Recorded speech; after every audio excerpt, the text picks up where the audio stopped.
Animal Logic has a broad and long history of innovating in this kind of space.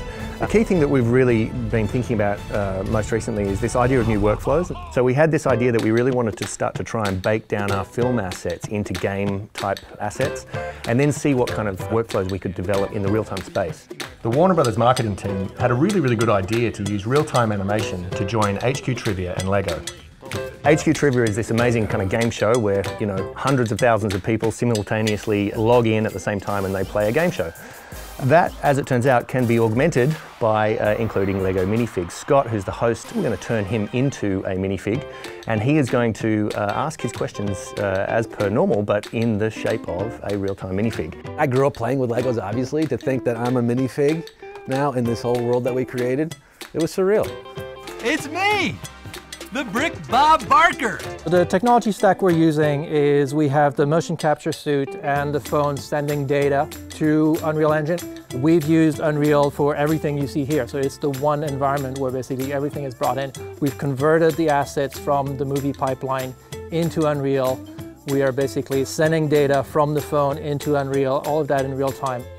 The minifig itself is very limited in the range of motion it can have, right? So what we did is retargeted the capture by moving my arms out, for example. You'll see that the arms are not responsive. If I move them forward, it's picking up a lot more.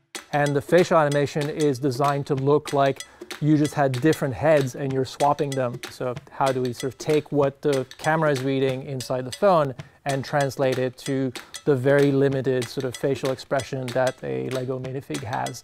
And still stay true to the canon of basically how these characters move and behave in the movie. Emmett, you gotta stop pretending everything is awesome. One of the key things about the render times on the film, and particularly something like the Lego Movie 2, is that we put huge amounts of complexity into those frames. So facial animation, you know, takes any given animator a week to produce 5 seconds, and what we're trying to do is cram all of that work into 30 frames a second, if not more, and have it be driven by a performer. The lighting effects on my hair, on the body, if I tilted a different way, you saw it glint off my plastic body, you could see the thumbprints. The attention to detail was phenomenal. It sort of opens up a whole new possibility, I think, what we can do. Think about it, we can be creating characters, doing all sorts of interactive games live, and targeting different audiences. I think kids really enjoyed this. We got a lot of feedback on just the last 20 minutes on Twitter. My 10-year-old was going nuts. They loved the Lego movie. They loved Lego Scott Brakowski.